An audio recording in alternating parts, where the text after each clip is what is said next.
masuk ke ujian tengah semester. Nah, pada sesi hari ini saya akan membuat menjadi dua sesi. Jadi sesi pertama saya akan melanjutkan dahulu tentang sedikit pembahasan tentang perspektif big data analitik pada technical perspektifnya, dan kemudian yang kedua pada perspektif big data prosesnya. Jadi nanti kita mencoba, kalau kemarin kita memahami konteks bagaimana big data analitik itu bekerja dengan dukungan beberapa metode processing di technicalnya. Nah, ini sekarang kita bicara lebih maju lagi ke technical perspektif dan pada big data proses, sehingga nanti setelah UTS nanti akan dilanjutkan dengan lebih banyak pada big data pada konteks yang benar-benar analitik pada perhitungan-perhitungan atau prediktif dan seterusnya, arahnya ke sana. Meskipun nanti hari ini agak sedikit kita singgung ya. Nah, kemudian yang kedua nanti sesi kita akan lanjutkan dengan sesi diskusi, presentasi ide atau presentasi draft yang rekan-rekan siapkan sejak minggu yang lalu. Nah, nanti itu akan juga jadi bahan nanti untuk menuju ke ujian tengah semesternya. Nah, untuk itu saya akan coba present dulu. Nah, saya stop dulu untuk presensinya.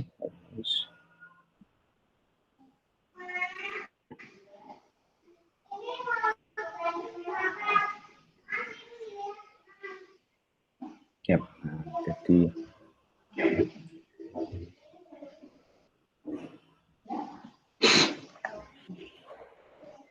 Oke, nah jadi dalam yang akan kita bahas pada pada pagi hari ini, kita akan membahas mengenai big data pada technical perspektif. Nah, yang materi pertama yang akan kita bahas mengenai teknologi layernya.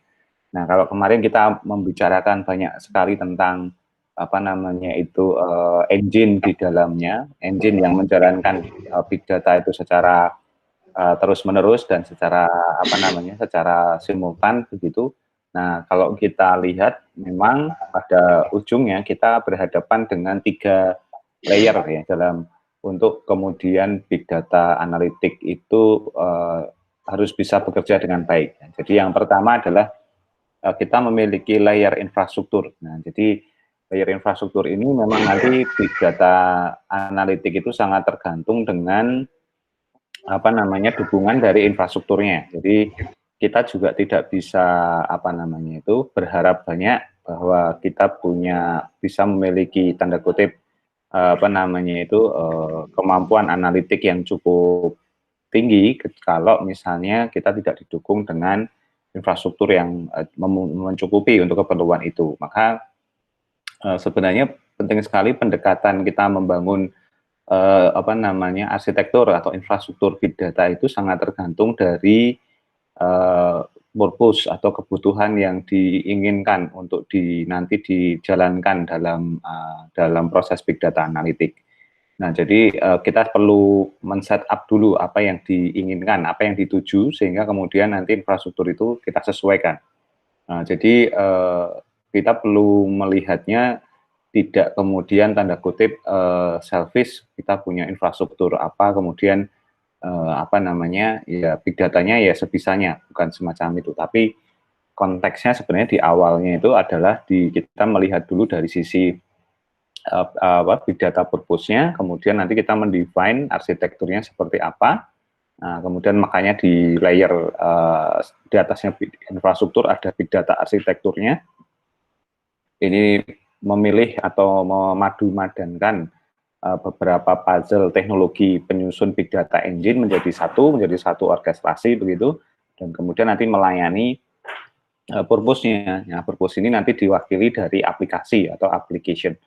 Nah, kalau kita mencoba melihat dari sisi literatur, kita dulu ingat bahwa di infrastruktur itu ya sekarang mostly ada di cloud ya. Jadi cloud teknologi memiliki kemampuan untuk memberikan layanan ya, komputasi sebagai services atau layanan. Nah, ketika menjadi layanan otomatis kebutuhan akan infrastruktur big data pun juga akhirnya berubah dari on-premise gitu ya, jadi menjadi infrastruktur yang berbasis cloud. Ya. Jadi sudah sangat lazim kalau kita sekarang bicara big data, maka engine yang dipakai adalah engine yang disediakan oleh misalnya Amazon atau mungkin Ali Cloud atau mungkin yang Google Cloud Platform dan seterusnya. Jadi itu sangat-sangat mungkin karena memang pada titik tertentu itu sangat-sangat mudah untuk kemudian dikembangkan menjadi dengan dukungan cloud teknologi. Nah, dalam konteks ini sebenarnya ada hal yang menarik ya. Jadi bagaimana kemudian pertanyaannya, kalau dulu di cloud itu ada namanya CAF ya, Cloud Adoption Framework. Nah, ini adalah framework atau kerangka berpikir bagaimana caranya kita mengadopsi cloud agar kemudian adopsi atau implementasi cloud itu sangat optimal dan berhasil membuat kita berhasil dalam menjalankan bisnis berbasis cloud-nya. Sama juga dengan big data, sebenarnya big data juga butuh yang namanya big data adoption framework. Nah, ini sudah kalau dilihat dari beberapa penelitian cukup banyak yang melakukan juga, tapi memang belum ada yang tanda kutip itu directly langsung bisa diadopsi ya. Jadi ada beberapa teori yang lama tentang teknologi adoption framework. Nah, tapi yang sangat-sangat khusus dengan big data architecture framework ini memang belum begitu terwujud gitu ya. Nah, ini jadi ini mungkin bisa menjadi salah satu insight kalau kita mau melakukan penelitian itu adalah larinya ke big data acceptance application framework-nya. Nah, sebenarnya kalau ini bisa kita kembangkan akan menjadi sangat-sangat bagus begitu ya. Nah, di Cloud Adoption Framework sendiri sebenarnya dia punya dua perspektif ya, perspektif technical, yang kemudian yang kedua adalah perspektif bisnisnya. Ya, kalau bisnis otomatis bicara tentang kelangsungan bisnis yang nanti bisa disupport oleh cloud. Sama juga dengan Big Data Adoption Framework. Jadi bagaimana Big Data itu kalau diadopsi bisa digunakan untuk kepentingan bisnis, mendukung bisnisnya.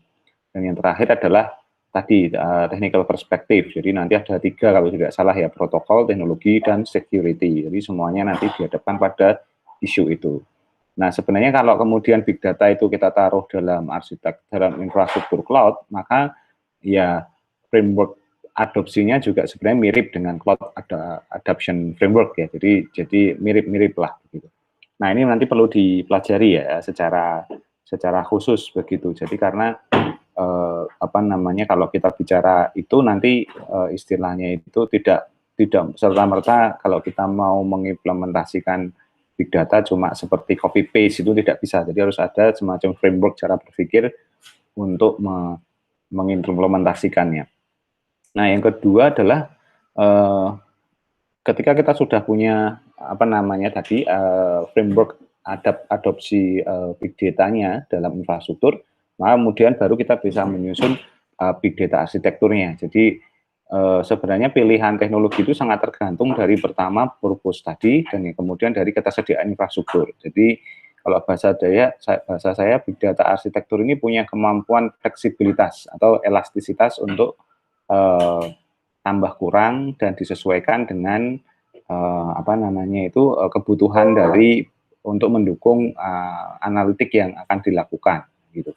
Dan yang terakhir tentu saja nanti kita perlu memetakan aplikasi-aplikasi saja yang akan running di atasnya yang nanti akan dilayani oleh big data analitik, jadi semacam itu. Jadi kalau kita punya aplikasi tentang bisnis analitik, kemudian bisnis intelligence, maka itu akan jauh berbeda ketika ada satu organisasi yang hanya mengkhususkan pada big data untuk dukungan e-commerce. Jadi, nah hari ini kita akan coba memverifikasi itu dari beberapa aktivitas atau penugasan minggu lalu. Tujuannya adalah sebenarnya kita ingin melihat apakah teman-teman bisa mempresentasikan apa sih yang menjadi perbedaan, apa yang di big data arsitekturnya itu apa yang common, apa yang kemudian sangat specialized terkait karena kebutuhan dari kebutuhan analitiknya.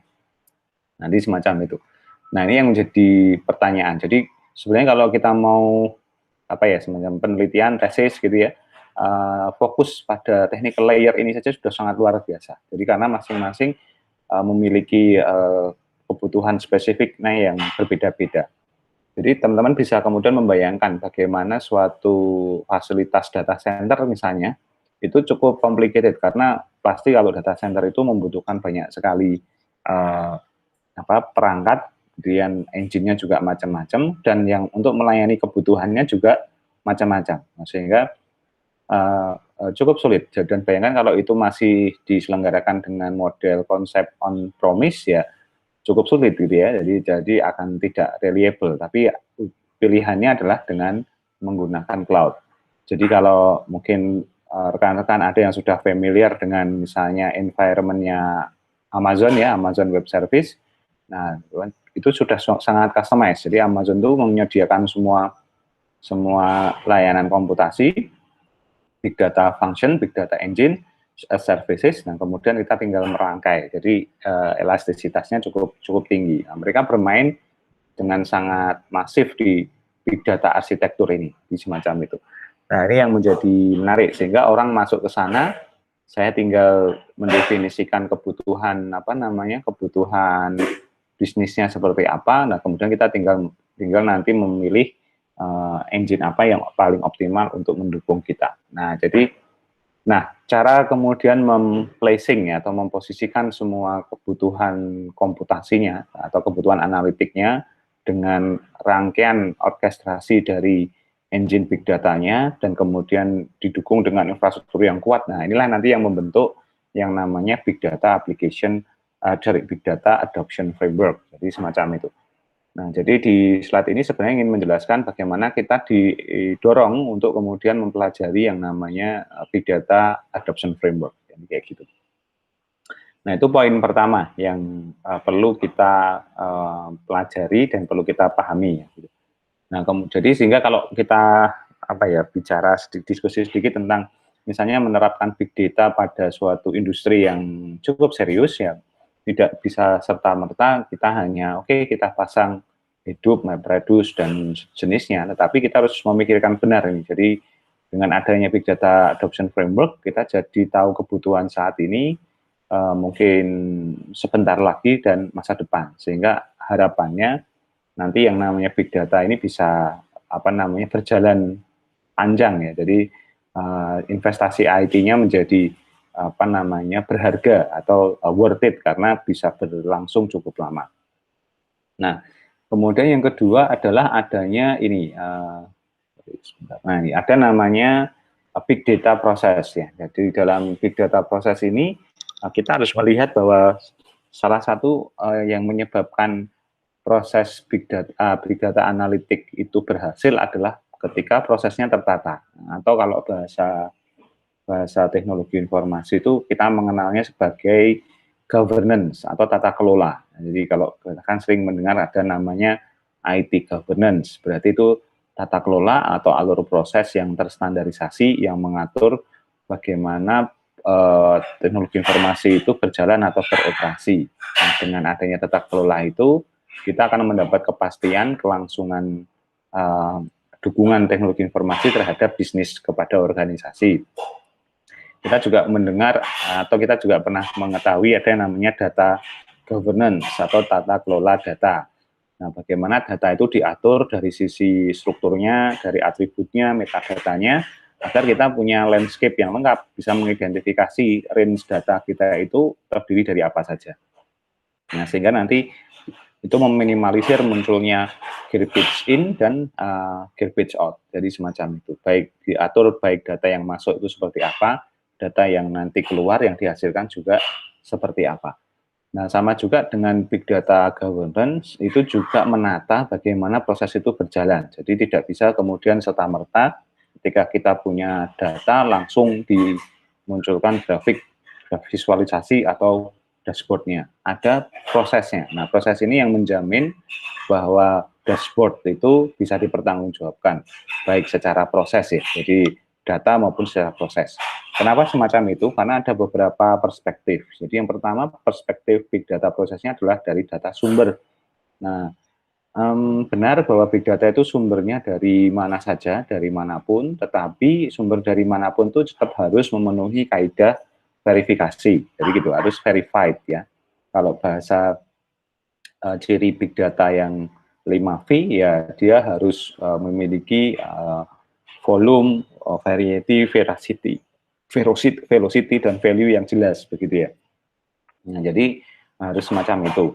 Adapun jenisnya ya kita bisa mengetahui ada yang streaming, ada text data, ada application data, ada time series, geospasial, video, relation, social network dan seterusnya. Itu jenis datanya. Tetapi yang pertanyaannya adalah streaming data kita peroleh dari mana dan dengan cara seperti apa.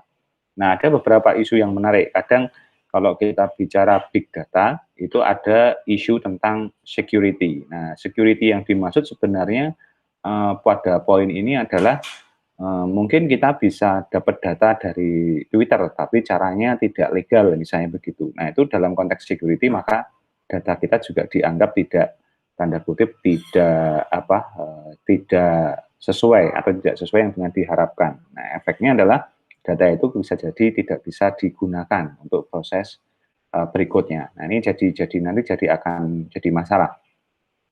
Teks data juga sama dan seterusnya, sehingga di dalam big data ini kita harus memenuhi kaidah-kaidah tertentu. Ada beberapa pembahasan misalnya bahwa dalam mengambil data ini kita harus memperhatikan benar faktor non-disclosure agreement atau non-disclosure item yang jadi kalau kita melihat sumber data ya kita baca dulu term of reference-nya. Mana data yang boleh kita ambil, kita crawl, mana yang tidak diperbolehkan, tidak serta-merta kita bisa ambil. Ya, mungkin rekan-rekan juga sudah pernah mendengar misalnya bagaimana kasus tentang Cambridge Analytica di Facebook, kemudian ada juga beberapa aplikasi di smartphone baik di iOS maupun Android yang kemudian kena suspend karena dia ditengarai melanggar NDA dari data internal pengguna, dan kemudian hari-hari ini kita dilihatkan bagaimana beberapa situs e-commerce itu mengalami isu data dan seterusnya. Nah, itu salah satu yang harus diperhatikan dengan sangat ya dalam konteks kita memahami all data source. Nah, kemudian di sini juga nanti kita membahas mengenai apa sebenarnya atau apa tipe variasi data-data yang nanti akan berlalu lintas dari sumber-sumber data ini. Streaming data nanti bentuknya seperti apa, konten datanya apa saja, itu nanti perlu kita analisis satu persatu ya gitu. Jadi misalnya kalau di Twitter apa yang bisa kita dapatkan. Jadi misalnya ada ID user, ada timestamp-nya, ada post-nya, ada apa saja, ada location, ada yang lain atribut apa akan kita analisis juga. Nah, ini semuanya nanti bermuara pada kita memverifikasi apakah data yang dimunculkan dari masing-masing sumber ini verified dan sesuai dengan ekspektasi yang diinginkan dalam proses. Nah, ini perspektif pertama. Jadi mungkin dasarnya adalah lebih kepada data governance ya. Jadi nanti teman-teman nanti bisa membaca juga itu tambahan referensi mengenai data governance, bagaimana sebuah data itu harus clear sumbernya, atributnya, dan juga value datanya seperti apa. Nah, jadi ini perlu diatur. Nah, problemnya adalah misalnya kalau kita bicara streaming data, kadang di satu sumber streaming data, misalnya kayak Twitter, itu juga kalau kita amati beberapa sekuen waktu mereka berubah dari sisi roles-nya. Jadi misalnya hari ini mereka mengeluarkan kita bisa mengakses datanya dengan urutan 1 2 3 4 5 misalnya gitu atributnya. Tapi besoknya bisa jadi berubah sesuai dengan kebutuhan atau dengan definisi bisnis mereka, sehingga ini juga nanti akan mempengaruhi jadi bagaimana kita memahami konteks data yang akan kita pelajari. Nah, ini yang perlu kita waspadai ya, termasuk juga image dan lain sebagainya, termasuk di sosial media dan seterusnya. Mungkin kalau yang relational seperti dalam database sih tidak terlalu masalah ya, tapi biasanya isunya terkait dengan user access management atau pengaksesan data yang ada dalam database, itu yang nanti biasanya jadi isu gitu.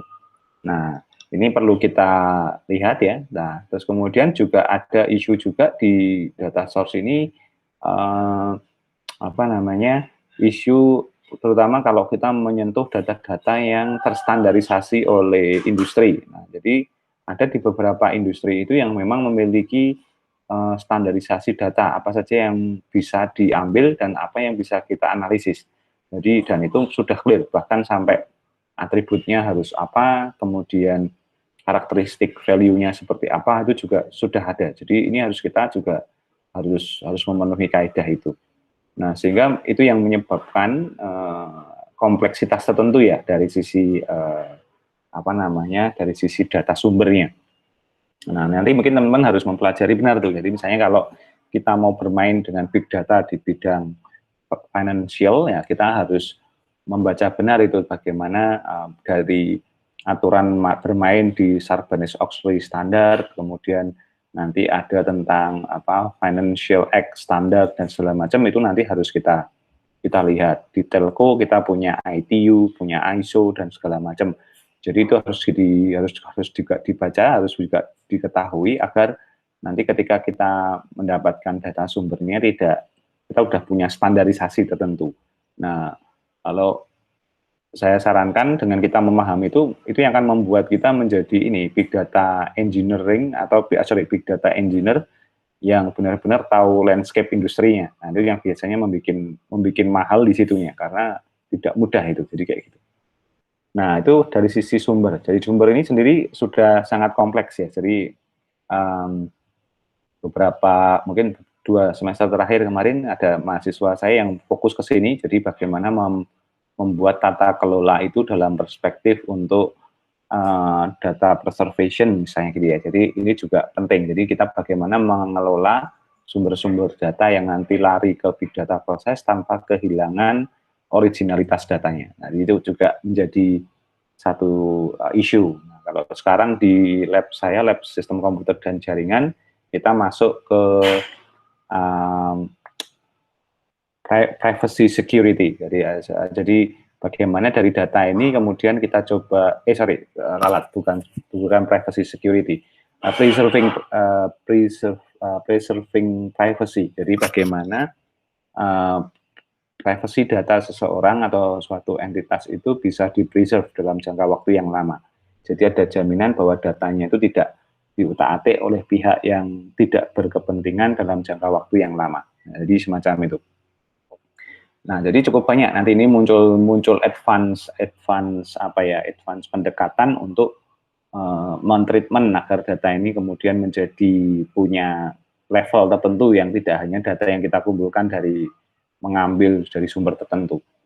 Nah, kemudian ada juga isu proses tentang big data platformnya. Nah, jadi maksudnya big data platform ini kan kita cukup banyak tuh pilihan big data engine yang bisa kita pakai dari HDFS, MapReduce, Elasticsearch, macam-macam begitu ya. Tapi sebenarnya yang bisa disebut sebagai big data platform adalah minimal harus memiliki 3 komponen ini. Jadi yang pertama harus memiliki komponen yang namanya information ingest. Jadi bagaimana suatu komponen itu bisa mengumpulkan informasi secara baik, secara presisi, dan kemudian diatur dengan alur proses yang jelas ya, gitu ya, semacam itu.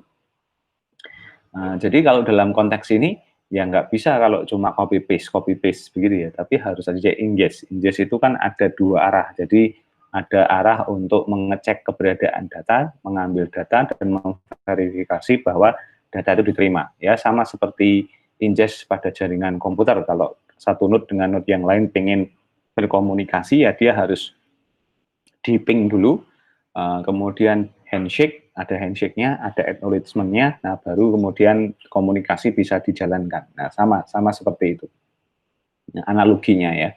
Jadi ini ada namanya information ingest. Nah, itu akan sangat-sangat penting dan harus ada. Kalau tidak ada, ya bahaya. Karena itu akan menyebabkan berarti tanda kutip meskipun sumbernya sudah sumber yang kredibel, tapi kalau ingestnya nggak ada ya kita akan berpikir oke, berarti ngambilnya nggak bagus. Ini seperti orang ngambil sampel darahnya benar-benar dari manusia, dari orang yang diambil, tapi caranya adalah tidak pakai APD, tidak pakai alat khusus, hanya langsung diambil begitu ya, otomatis kita berasumsi bahwa darah sampel yang diambil tidak layak untuk kemudian diproses berikutnya.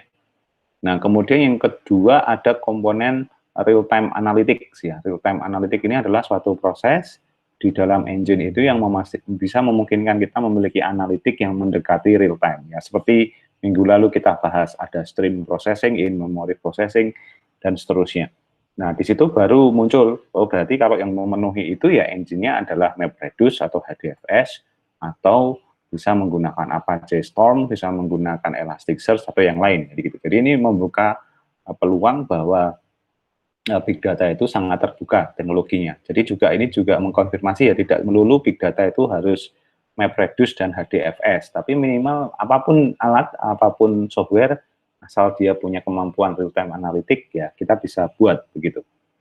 Dan ketiga adalah punya kemampuan warehousing dan data mart, jadi menyimpan data dalam skala yang sangat besar dari sumber yang berbeda-beda dalam satu waktu, dalam satu tempat gitu, dalam satu wadah besar, dan juga menghasilkan data mart atau kumpulan dataset yang digunakan untuk keperluan analitik. Nah, jadi ketiga ini penting sekali untuk bisa melakukan pengecekan apakah data big data komponen saya atau engine saya itu siap untuk digunakan. Nah, kemudian checkpoint ketiga adalah tentang analitik apa yang bisa kita lakukan. Jadi gitu. Nah, kalau kita sudah punya dataset atau data mart yang siap untuk dianalitik, maka kita punya kemampuan ini untuk dalam big data analitik. Nah, jadi nanti setelah UTS akan lebih banyak bicara ini nih, advanced analytic dan new insight ini ya. Jadi arahnya ke situ, bagaimana membuat itu. Tapi tugas saya yang sebelum UTS ini fokus ke sini tadi, di dua komponen ini, bagaimana data source dan juga big data platform capabilities-nya dikuasai dulu.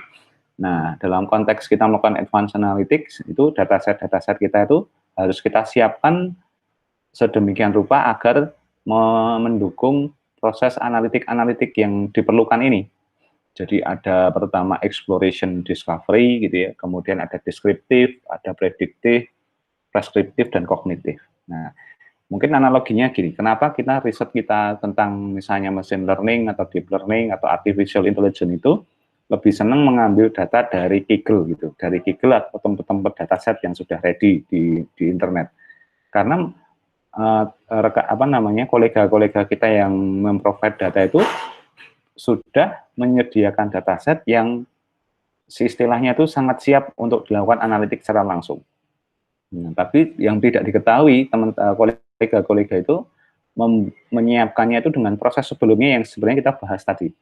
Nah, yang rumit-rumit tadi. Kalau bahasa saya dua bagian awal ini ya, yang di data source dan di big data capabilities ini tuh ini dirty work-nya. Jarang yang mau menyentuh, jarang yang mau menyiapkan. Jadi biasanya langsung nyari di Kaggle, langsung cari algoritma machine learning-nya atau deep learning-nya. Nah, sebenarnya padahal menyiapkan dataset untuk bisa mudah untuk dilakukan proses analitik itu suatu kesulitan tersendiri. Jadi itu butuh tailor made ya, butuh tailor made yang sangat clear. Contohnya bagaimana dataset itu sudah dilabeli. Proses pelabelan itu sendiri atau anotasi itu sudah sangat sulit gitu ya, sangat tidak mudah menurut saya. Nah, sehingga ketika itu terjadi, maka kita mulai berpikir, oh ya berarti kalau kita mau melakukan big data analytics, ada checkpoint bagaimana dataset kita itu harus disiapkan dengan proses yang benar, dan dataset itu disajikan yang memang orientasinya untuk mendukung advanced analytics. Jadi tidak boleh juga kita selfish gitu, ya sudah pokoknya datasetnya apa adanya, terserah nanti tinggal serahkan pada data scientist-nya untuk melakukan eksplorasi sampai kognitif, nggak bisa gitu. Jadi apalagi kalau dalam konteks kita membangun suatu company atau di startup nggak bisa selfish gitu, harus komunikasi ya, data scientist butuhnya apa, nanti yang di data engine akan menyiapkannya, jadi semacam itu. Nah, apa saja yang perspektifnya? Perspektifnya ada 5 nih ya, jadi pertama exploration discovery, jadi kumpulan dataset atau data mart itu harus bisa menjawab apa yang kita punya pada saat ini, jadi semacam itu. Ini seperti Indomaret atau Alfamart ya, mereka akan mendisplay barang yang mereka punyai pada saat itu. Nah, jadi exploration and discovery. Kemudian juga deskriptif ya. Deskriptif ini biasanya identik dengan analitik statistik atau kuantitatif yang menceritakan tentang apa yang kita punya pada saat ini. Jadi apa yang terjadi pada saat ini. Jadi, nah ini deskriptifnya semacam ini. Jadi misalnya ada jumlah pengunjung, jumlah komoditas, jumlah barang, jumlah penjualan dan seterusnya. Itu ada di sini semua. Nah, jadi dataset kita harus sudah bisa memprovide ini. Nah, kemudian ada juga nanti prediktif ya, apa yang akan terjadi. Ini juga penting. Kemudian sehingga data kita juga harus mulai masuk nih. Kalau butuh apa yang terjadi untuk prediksi ke depan, ya berarti harus berbasis time series, harus memiliki atribut sesuatu, atribut A, B, C, dan seterusnya. Dan kemudian preskriptif ya, ini sudah mulai masuk ke pemilihan atau decision analitiknya, sehingga harus data tidak bisa hanya satu dimensi, harus 2, 3, 4, 5 dimensi yang memungkinkan kita punya lebih dari 1, 2, 3 opsi pemilihan decision tertentu. Atau malah yang kognitif, yang bisa mempelajari secara dinamis. Nah, kebutuhannya misalnya untuk AI, deep learning, segala macam, nah maka kita harus juga menyiapkannya. Berarti data itu harus dilabeli oleh expert, data itu harus seperti ini, dan seterusnya. Nah, sehingga ini yang menjadi sangat krusial, ya, kayak gitu. Kita nggak bisa lagi hanya sekedar menyediakan data itu ya istilahnya apa adanya begitu. Nah ini kalau di lab sistem komputer jaringan kita sudah masuk di mulai fase ini. Jadi target kita di akhir tahun kita akan coba bikinkan platform yang kalau misalnya teman-teman melakukan penelitian dari data mentahnya apa dikumpulkan, nanti kemudian kita kayak punya kumpulan-kumpulan data mart penelitian ya. Kemudian nanti orang yang mau penelitian tinggal memilih ya paket data apa yang akan dia ambil, kemudian nanti digunakan untuk eksplorasi, deskriptif, prediktif, sampai nanti kognitif. Nah itu yang perlu diperhatikan ya. Nah kemudian yang terakhir itu adalah big data prosesnya harus melihat dari sisi application. Jadi kebutuhan aplikasinya untuk apa. Jadi misalnya tujuan akhirnya sebenarnya apa toh? Misalnya kayak kita bikin AI gitu ya. Bikin deep learning, machine learning tentang terkait tertentu. Apakah itu konsepnya untuk automated proses atau untuk analitik semata atau apa begitu. Jadi contoh ya misalnya kalau kita mau membuat dukungan big data untuk autonomous car, nah jadi apa yang mau kita provide. Jadi misalnya decision terkait dengan belok kanan, belok kiri ya otomatis kita harus tarik mundur, berarti automated proses untuk belok kanan, belok kiri. Yang dibutuhkan adalah analitik kognitifnya, kemudian preskriptifnya, dan seterusnya. Nah, ditarik ke belakang sampai ke big data platform capabilities dan data sumber yang dibutuhkan. Nah, itu cara berpikirnya begitu. Nah, ini menjadi tantangan tersendiri ya bagi kita di ilmu komputer bahwa sehingga mungkin kalau yang datanya, sumber datanya, kemudian ini sudah ada yang menggarap, big data capabilities-nya sudah ada yang menggarap, dataset juga sekarang banyak yang menyediakan di Google segala macam. Nah, saya masih mengamati ada beberapa gap ya. Gapnya ini yang ini, bagaimana membuat agar sumber-sumber data itu misalnya berubah menjadi service. Kemudian dataset jadi dataset as services. Kemudian analitik menjadi analitik as services. Itu adalah salah satu pendekatan yang mungkin nanti bisa dikembangkan di kemudian hari untuk kemudian kita bisa entry masuk untuk dalam pengembangan ekosistem big data yang lebih lebih besar atau lebih luas ya. Jadi ini yang nanti akan menjadi salah satu contohnya. Nah, dalam penerapan implementasinya mungkin nanti contohnya ini contoh implementasi big datanya, environment big data. Ya, misalnya untuk keperluan otomatisasi tertentu, dan nanti kita harus mengorkestrasi sampai sedetil ini ya. Jadi tidak hanya menggambar sensornya semata, tapi juga protokol yang dipakai apa, kemudian bagaimana ingestion-nya itu terjadi, bagaimana security-nya terjadi, komputasinya, sampai nanti analitik yang diperlukan itu juga harus dibuat. Jadi semacam itu cara berpikir kita dari sisi bagaimana kita memahami big data sebagai suatu proses utuh ya, yang nanti kita sebut itu semua kalau dirangkai itu menjadi big data adoption framework ya. Jadi kita bicara big data, kalau kita recap ya berarti big data adoption framework itu ya memperhatikan benar-benar faktor technical layer-nya, ya, yang mengkombinasikan 3 layer antara infrastruktur, big data, arsitektur, application. Nah, yang pada titik tertentu bahwa big data application framework itu didrive oleh kebutuhan analitiknya apa, nanti itu yang akan mendrive aplikasi saja yang aplikasi analitik apa saja yang diperlukan, big data engine-nya itu berupa apa, dan delivery infrastrukturnya akan seperti apakah on-premise atau berbasis cloud. Kemudian dari perspektif proses, big data proses harus memenuhi kaidah tata kelola atau alur proses cara berpikir yang bisa dipertanggungjawabkan. Sebenarnya kalau di sini clear gitu ya. Jadi data source-nya berkualitas, big data platform capabilities-nya itu bisa dipertanggungjawabkan, analitiknya itu sudah data set-nya mendukung analitik-analitik yang diperlukan, sehingga otomatis kita tidak usah berpikir lagi sumber datanya itu bagus apa tidak, analitik kita udah didukung dengan proses sebelumnya yang akuntabel, sehingga otomatis kalau akuntabel ya kita tinggal berpikir analitiknya, jadi tidak usah berpikir ini sumbernya dari apa, valid apa tidak, jadi semacam itu.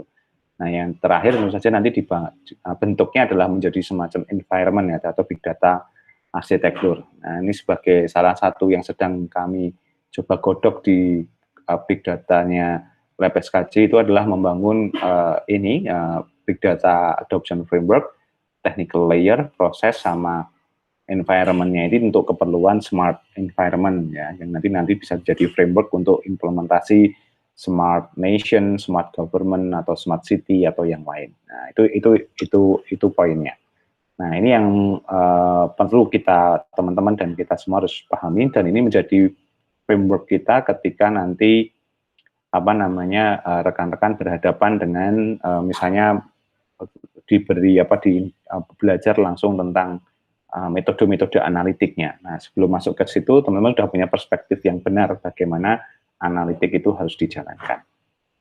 Oke, baik, ini sesi pertama yang dari sisi upgrade materi kita.